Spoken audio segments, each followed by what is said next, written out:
중국은 짝퉁이 많은 나라죠. 그래서 여러벌 그 짝퉁들이 있는데 그 짝퉁 창문이 있는 아파트가 있어요. 그 아파트를 이제 시공을 하는데 원래 이제 그 창문을 내야 될 그 위치에 창문을 이제 내야 그 그러면 이제 거기 설계 도면에 창문을 내라고 이렇게 해서 도면이 있어야 되는데 이 설계를 한 사람이 깜빡하고 그 도면상에다가 창문을 안 그리고 그냥 지나간 거예요. 그래서 시공사가 그대로 이제 시공을 한 거죠. 근데 다 짓고 나서 원래 저기 창문 있어야 되는데 어떡하지? 그래가지고 그 벽에다가 창문을 그렸어요. 그 밖에서 보면 창문 있는 것이 보여. 안에 들어가면 창문 없는 거죠. 그 아파트 벽 건물 밖에다가 창문을 그리는 거예요. 별의별 짝퉁이 다 있는 나라인데 뭐 이 정도는 애교 수준이죠. 2010년도에 중국의 아파트가 그 강한 바람이 부니까 아파트가 이렇게 뒤로 이렇게 넘어갔습니다. 무너진 게 아니고 이렇게 뒤로 이렇게 쭉 넘어간 거죠. 태풍도 아니고 강풍이 넘어가게 됐는데 아무리 강한 강풍이 불었다 해도 보통 너무 바람이 세면 유리창이 깨지지 아파트가 이렇게 뒤로 넘어가진 않잖아요. 그죠? 그래서 왜 이렇게 뒤로 넘어갔나 이렇게 봤더니 아파트를 시공할 때 철근을 이렇게 세우고 거기다가 이제 시멘트를 넣어가지고 골격을 세워가지고 아파트 건물을 짓잖아요. 그런데 거기에다가 철근이 아니라 대나무를 넣어가지고 아파트 바람이 부니까 대나무 꺾어져가지고 이렇게 그대로 시멘트는 붙어 있으니까 그냥 부르르 무너진 게 아니라 시멘트 그 자체로 그냥 벽 그대로 이렇게 넘어가요. 예. 그거 한번 사진 보시면 재밌습니다. 예. 기초공사가 잘 돼 있는 건물하고 기초공사가 잘 돼 있지 않는 건물하고는 차이가 크죠. 겉보기엔 똑같이 보여도 그냥 멀쩡하게 아파트처럼 생겼는데 그냥 이렇게 뒤로 휙 넘어갔으니까 강한 바람이 불면 이렇게 아파트가 넘어갈 수 있는 겁니다.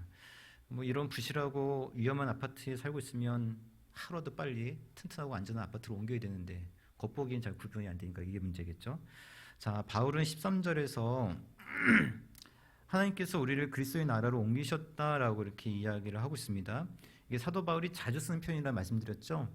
흑암의 나라에서 그리고 사망의 나라에서 우리를 그리스도의 나라로 영생이 있고 소망이 있는 나라로 하나님께서 우리를 옮기신 거죠. 마치 부실하고 위험한 아파트에서 튼튼하고 안전한 아파트로 옮기듯이 우리를 흑암의 나라에서 그리스도의 나라로 우리를 옮기신 겁니다. 이걸 이제 사도 바울이 자주 쓰는 편이에요. 옮기셨다. 그래서 얼마나 우리가 큰 은혜를 받고 있는가 이것을 이야기하는데 오늘 본문에서 이것을 같은 표현인데 조금 다른 표현을 통해서 이제 강조를 하고 있습니다. 21절을 보시면 이전에는 이렇게 나오죠. 이전에는 그러니까 전에는 악한 행실로 멀리 떠나 마음으로 원수되었던 너희를 이제는 이게 이제 사도 바울이 즐겨 쓰는 표현이에요. 전에는 너희들이 이러했지만 지금은 이게 이제 사도 바울이 자주 쓰는 표현 중에 하나입니다. 그래서 옮기셨다 이거 사도 바울이 많이 쓰고 이전에는 그리고 지금은 이것도 이제 자주 쓰는 표현인데 이전에는 너희들이 악한 행실과 그 다음에 또 마음으로 하나님 앞에 원수가 되었던 너희들이지만 이제는 자 22절 한번 같이 한번 읽으실까요? 22절 시작.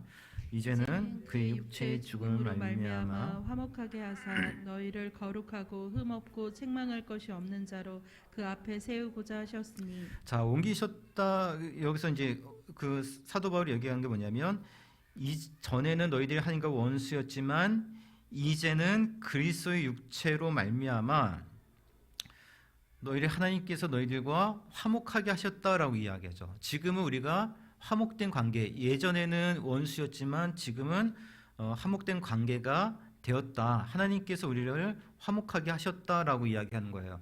왜 하나님께서 우리를 화목하게 하셨는가? 자, 원수된 우리를 화목하게 하신 후에 화목하게 하사 너희를 거룩하고 흠없고 책망할 것이 없는 자로 그 앞에 세우고자 위함이라 이렇게 이야기해요. 자, 하나님께서 골로새 교인들과 우리들을 장차 앞에 서게 될 때에 흠없고 책망 없는 자로 세우시기 위해서 우리를 화목하게 하셨다라고 이야기를 하는 거예요. 우리뿐만 아니라 사실 모든 사람이 장차 앞에 서게 될 거예요. 그때 우리 모든 죄에 따라서 하나님께서 우리를 그 죄에 따라서 우리를 심판하실 터인데 그러나 우리들은 그 앞에 서게 되었을 때에 거룩하고 흠없고 책망받을 것이 없는 자로 세우시도록 하시기 위해서 우리를 화해하셨다라고 이야기하는 거예요. 이것이 하나님께서 우리를 구원하신 목적이기도 하는 거죠. 하나님께서 우리를 구원하신 목적은 뭐냐면 장차 우리를 거룩하고 흠없고 책망받을 것이 없는 자로 세우도록 하시기 위한 거예요. 이것이 하나님께서 우리를 구원하신 목적이기도 하고 이유이기도 하고 또한 하나님의 의지이며 약속이기도 합니다. 우리가 하나님 앞에 서게 됐을 때에 거룩하고 흠없는 자로 책 잡힐 것이 없는 자로 하나님께서 우리를 세우실 거예요. 우리의 힘과 노력으로 흠없는 자가 되어지고 거룩한 자가 되어지고 그리고 책망받을 자가 받을 것이 없는 자가 되어지는 것이 아니라 우리의 힘과 노력으로 되어지는 것이 아니라 하나님께서 그렇게 하실 거예요. 하나님의 뜻과 의지 속에서 이루어지는 하나님의 역사라는 것을 여기서 보여주는 거죠. 이것을 위해서 그리스도께서 죽으심으로 우리의 죄값을 속량하여 주시고 우리와 화해를 맺으신 거예요. 하나님께서 우리를 거룩해 하시도록 하시기 위해서. 이건 하나님의 약속이고 의지입니다. 근데 약속이라고 하는 것은 항상 무엇이 전제되어 있습니까? 조건이 전제되어 있는 거예요. 아이들에게 책 읽는 습관을 들여주기 위해서 어떻게 하냐면 우리는 야, 요 얇은 책 하나 읽으면 피자 사줄게 약속을 하죠. 근데 그 약속을 항상 조건이 뭐냐면 이 아이가 이 얇은 책을 읽었을 때, 그죠? 이 조건이 붙는 거잖아요. 하나님의 약속도 마찬가지예요. 내가 응답해 줄게. 조건은 너희들이 내게 기도를 해야 돼. 내가 너희들을 도와줄게. 대신 너희들은 나를 찾고 나에게 부르짖어야 돼. 하나님께서 약속을 주시지만 그 약속에는 항상 뭐가 있냐면 조건이 있죠. 내가 너희들에게 복을 줄게. 내가 너희들을 거룩한 백성 만들어주고 내가 너희들을 큰 민족을 만들어줄게. 그러니 내 말에 순종을 해야 돼. 그렇죠? 하나님의 약속에는 뭐가 붙냐면 항상 조건이 붙어요. 하나님께서 우리를 구원하신 것은 값없이 우리를 구원해 주셨지만 그럼에도 불구하고 또 그 안에서 우리가 살아가면서 하나님의 약속을 누리며 살아가는 것은 하나님의 그 조건이 붙어 있다는 것을 우리에게 이야기하고 있는 거죠. 하나님께서 우리와 화목하게 하신 후에 하나님께서 우리를 거룩하게 하실 거예요. 우리가 주님 앞에 서게 됐을 때 우리는 거룩하고 흠없고 책망받을 것이 없는 자로 하나님께서 우리를 세우실 거예요. 그것은 하나님의 약속이지만 그러나 그 안에는 뭐가 있냐면 조건이 붙는 거예요. 어떤 조건이냐면 자 23절 보겠습니다. 23절. 23절 우리 한번 23절도 한번 같이 읽으실까요? 시작. 만일 너희가 믿음에 거하고 터 위에 굳게 서서 너희 들은 바 복음의 소망에서 흔들리지 아니하면 그리하리라. 이 복음은 천하 만민에게 전파된 바요 나 바울은 이 복음의 일꾼이 되었느라. 자, 그 조건이 무엇인가? 우리가 주님 앞에 거룩하고 흠없는 자로 하나님께서 세우실 터인데 우리가 어떻게 할 때 우리가 믿음에 거하고 터 위에 굳게 서서 복음의 소망에서 흔들리지 않으면 그리하리라. 그죠? 여기서 바울이 이제 건축 용어를 통해서 우리에게 운유적으로 설명하고 있어요. 우리가 복음을 굳건히 믿는 믿음. 복음이라고 하는 건 예수 그리스도잖아요. 예수 그리스도를 굳건히 믿는 믿음을 유지하고 그 믿음의 기초를 놓고 그 믿음을 기초로 해서 우리의 신앙과 삶을 차곡차곡 쌓아 나가면 그래서 우리가 복음의 소망에서 흔들리지 않으면 그러면 어떻게 하리라? 하나님께서 우리를 거룩한 자로 세우실 것이다 라고 이야기하는 거예요. 우리의 믿음의 기초가 든든하면 즉 그리스도를 향한 그 믿음 안에서 우리의 삶과 우리 신앙이 하나씩 쌓여져 가기 시작을 하면 우리는 복음의 소망에서 흔들리지 않게 될 것이고 그러면 하나님께서 우리를 거룩한 자로 세우실 거예요. 그러나 반대로 우리의 굳건한 믿음이 그리스도 안에 잘 거하지 않는다면 당연히 복음의 소망 가운데 흔들리지 않는 것이 아니라 우리의 소망은 항상 흔들리게 될 것이고 쓰러지게 될 거예요. 철근을 놓고 공사를 하면 굳건히 버티겠지만 대나무를 놓고 아파트를 지어버리면 바람에도 흔들리는 것처럼 우리의 믿음이 그리스도 안에 확고하게 뿌리를 내리지 않고 확실하게 우리의 믿음이 그리스도 안에 기초하지 않는다면 작은 바람에도 흔들리기 시작할 거예요. 그렇지만 우리의 믿음을 그리스도 안에 굳건히 거치고 우리가 그래서 복음의 소망에서 흔들리지 아니하면 하나님께서 우리를 거룩한 자로 세우실 거예요. 그런데 문제는 뭐냐면 항상 이것에 대해서 반대하고 방해하는 자들이 있다는 게 문제죠. 당시에 초대교회 안에는 많은 거짓 교사들이 침투해 들어와서 성도들의 믿음을 흔들었습니다. 이 골로새 교회도 예외가 아니었었어요. 거짓 교사들이 침투해 들어와서 교인들의 믿음을 무너뜨리려고 해요. 그 내용들은 우리가 이제 차근차근 이후에 살펴보게 될 터인데, 골로새 교인들의 믿음을 무너뜨려서 하나님과 화목을 이뤘던 그 믿음을 무너뜨리고 하나님에서 화목되었던 그 관계를 무너뜨려서 다시금 하나님부터 멀어지도록 하려는 게 누구냐면 그게 거짓 교사들의 모습인 거예요. 자, 그러면 거짓 교사들은 어떻게 그 골로새 교인들의 믿음을 흔들어 버리는가? 자, 우리 21절을 한번 같이 한번 보실까요? 21절을 한번 같이 읽겠습니다. 시작. 전에 악한 행실로 멀리 떠나 마음으로 원수가 되었던 너희를. 자, 이 구절을 보면 우리가 하나님으로부터 어떻게 멀어지고 있는가, 하나님으로부터 어떻게 원수가 되어지는가를 이렇게 볼 수 있는 구절이 이 21절인데, 자, 우리가 하나님과 원수했던 상태에 대해서 이야기를 해주고 있는 거예요. 악한 행실과 마음으로 하나님과 원수가 되었다라고 이야기합니다. 자, 하나님은 거룩하신 하나님이기 때문에 우리 안에 악한 행실이 있더라면 그 악한 행실에 대해서 어떻게 하실까요? 하나님은 진노하시죠. 그렇기 때문에 하나님과 우리 사이는 멀어질 수밖에 없고 하나님과 우리 사이는 원수가 될 수밖에 없는 거예요. 원수가 되었다는 것은 한 사람의 감정이 아니라 양쪽 다 감정을 갖고 있는 거잖아요. 나는 좋아하는데 저 사람이 싫어하는 것은 원수 관계가 아니잖아요. 이 사람도 싫어하고 나도 싫어했을 때 원수가 되어지는 것인데, 하나님께 대해서 악한 행실을 하면 당연히 하나님도 그 악한 행실에 대해서 싫어하시기 때문에 하나님과 멀어질 수밖에 없는 것이고 하나님과 관계가 원수 관계 될 수밖에 없는 거예요. 그렇게 악한 행실로 하나님과 멀리 떨어지는 것은 이해가 되어지는데, 쉽게 이해할 수 있는데, 그러면 마음으로 원수가 되었다는 것은 무엇일까? 자, 항상 이 마음이라고 하는 말이 사실 우리가 흔히 쓰는 말이면서도 그냥 추상적인 말이에요. 그죠? 이 더러스 무 교수 같은 경우는 여기서 이 마음이란 단어를 마인드, 그 마인드라고 번역을 해서는 안 된다라고 이야기하면서 심적인 경향 혹은 기질로 번역하는 것이 좋다라고 이야기를 해요. 그래서 악한 행실과 심적 경향으로 하나님과 원수가 되었다. 근데 심적 경향도 사실 조금 어렵죠.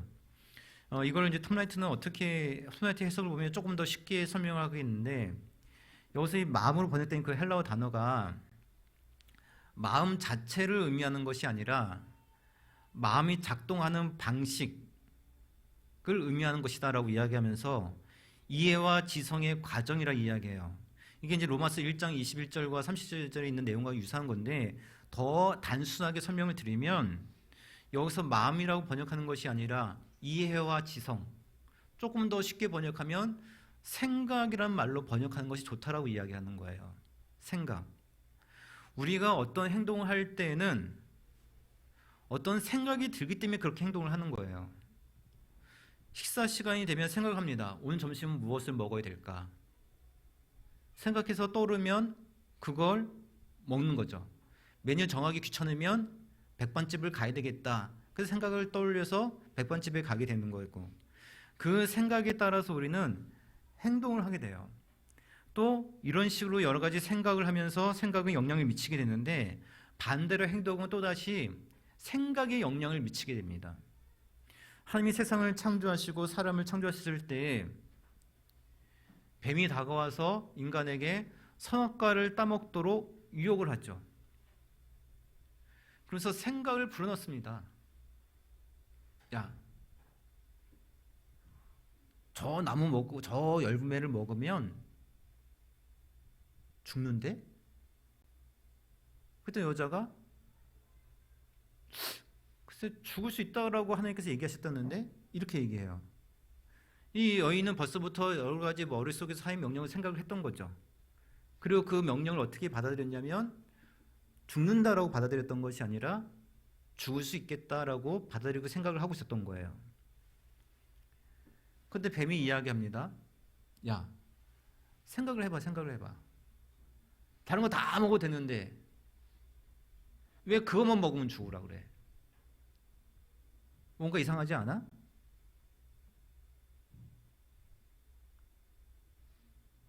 그거는 니들이 그거 먹을까봐 하나님께서 걱정돼서 그러시는 거야. 왜? 너희들 먹으면 눈이 밝아져서 하나님처럼 될 거거든. 그래서 먹지 말라고 하는 거야. 생각을 해봐. 그렇지 않아? 다른 거 다 먹어야 되는데 왜 그거 먹지 말라고 그래? 그건 특별하니까 먹지 말라고 하는 거지. 생각을 불어넣죠. 그래서 저거 먹으면 죽을 수 있다라고 얘기했는데 그 생각은 먹어도 괜찮다는 생각으로 바뀌기 시작을 해서 그걸 따먹는 거예요. 생각은 행동을 가져오게 돼요. 그리고 행동은 생각을 가져오기 시작합니다. 하나님께서 그 아담과 하와, 죄를 범한 아담과 하와 앞에 나타났을 때 그것이 자신의 죄라고 분명히 생각을 하고 깨닫고 있었더라면 하나님께 은혜를 구하고 용서를 구했을 거예요. 그런데 그들의 생각은 어떻게 가고 있었냐면 그들의 자신이 한 행동을 어떻게 하냐면 합리화시키죠. 그래서 이것을 따먹은 것은 그럴 수밖에 없는 이유가 있습니다. 뱀이 그렇습니다. 뱀이 시켜서. 이 여인이 시켜서 그렇습니다. 그래서 때가 죽으면 다 그 하나님이 창조하시는 사람들인데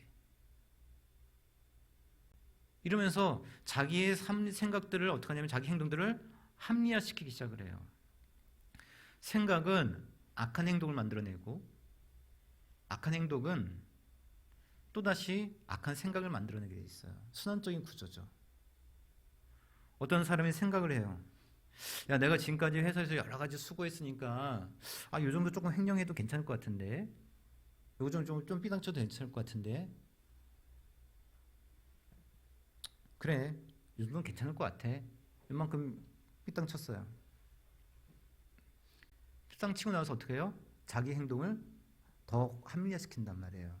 야, 그래, 내가 얼마나 노력을 했는데 이 정도는 괜찮지. 남들은 야, 더 하더만.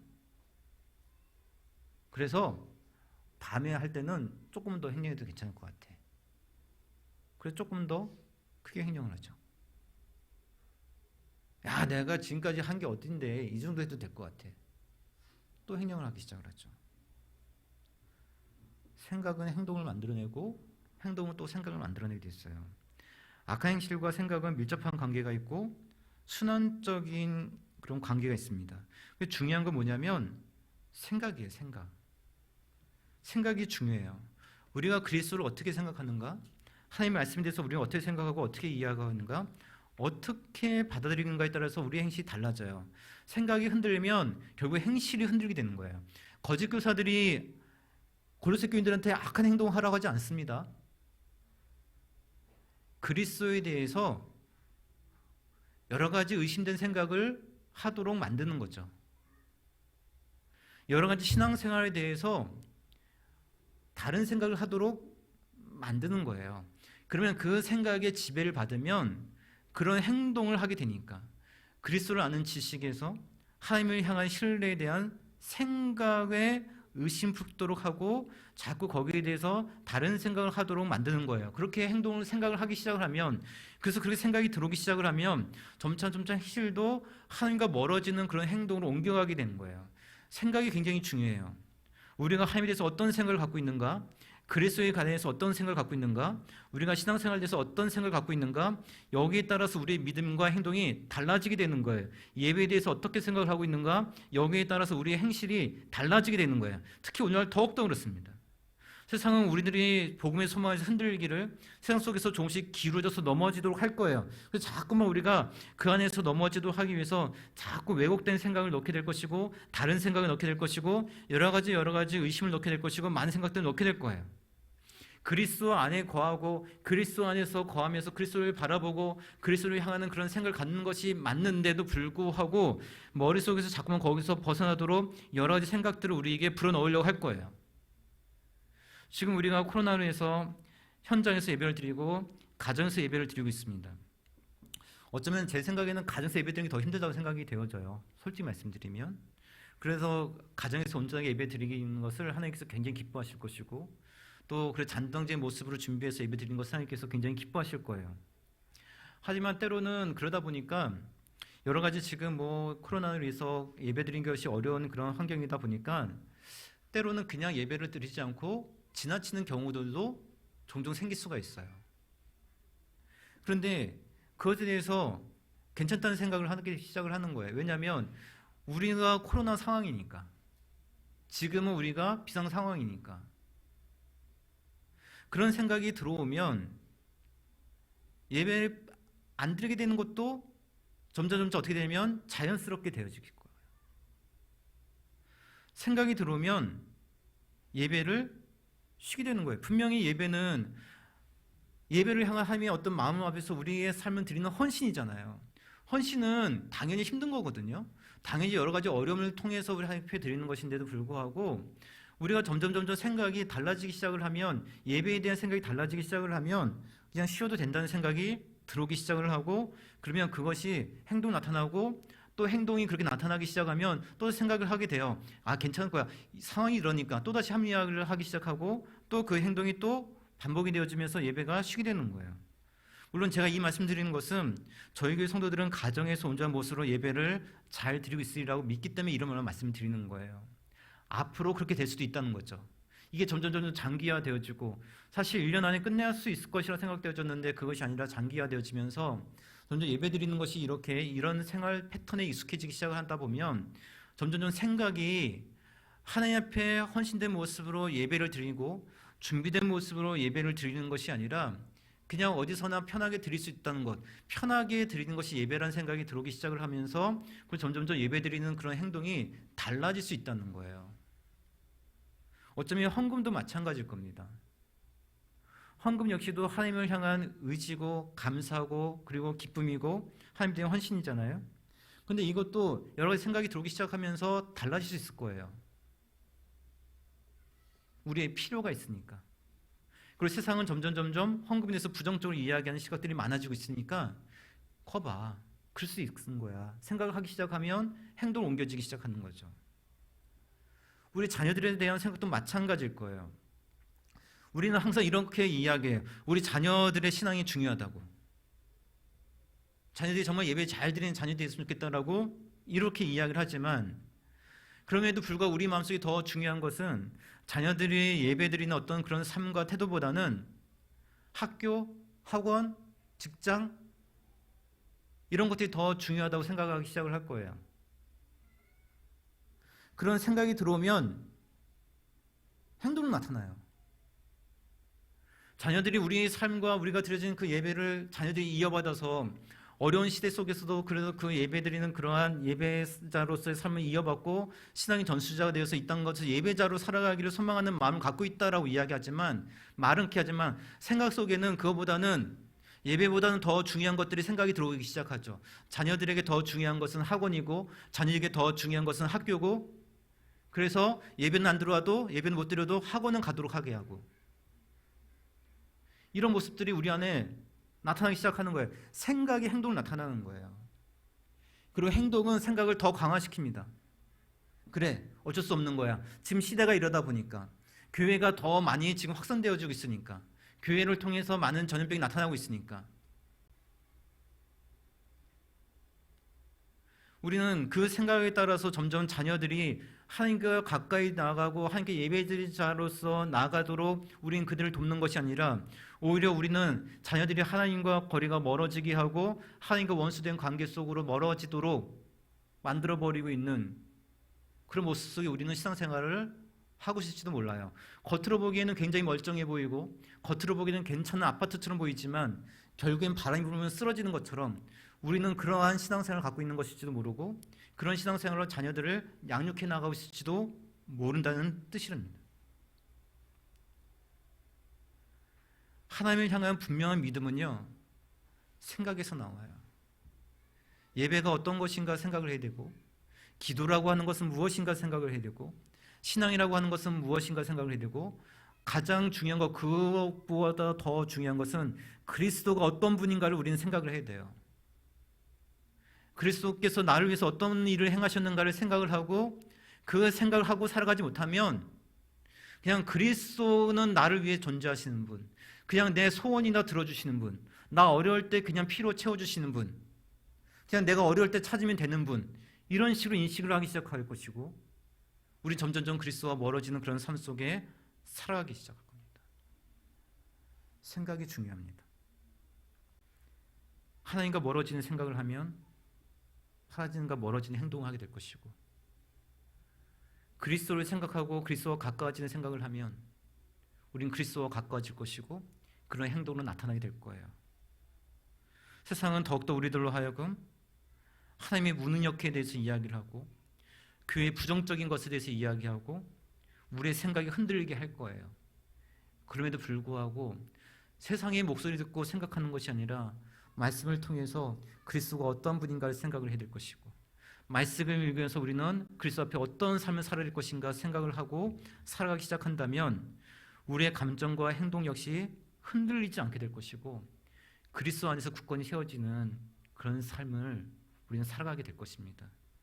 이번 한 주도 만왕의 왕 되시는 하나님이 살아계심을 늘 생각하시고, 그 하나님께서 우리의 삶을 지금 바라보시고 주관하고 계시다는 사실을 기억하시고, 우리가 어떤 모습을 주님 앞에 예배자로 살아가고 있는지 주님께서 바라보시다는 사실을, 그 사실을 생각하시고, 그리스도께서 우리 위해서 어떤 일을 행하셨는지, 우리가 예배자가 되도록 하시기 위해서 우리를 위해서 어떤 일을 행하셨는지를 늘 생각하시고, 교회가 부족해 보이고 혹은 담임 목사가 부족해 보이고 또 여러 가지 교회 안에 부족한 모습이 보인다 할지라도, 그럼에도 불구하고 교회는 죄인들이 모이신 곳이지만 그럼에도 주님의 몸된 교회임을 생각을 하고, 우리가 그 생각을 따라서 살아가기 시작한다면 언제나 그리스도 안에서 그리스도를 향한 그 삶 속에서, 복음의 소망 속에서 흔들리지 않고 그리스도 안에서 진정 주님을 예배하는 삶으로, 예배자로 살아갈 수 있는 그런 삶들이 회복될 것입니다. 이번 한 주도 온전한 생각을 통해서 온전한 삶의 모습이 드러날 수 있는 그런 삶들이 되시길 주님의 이름으로 축복드리겠습니다.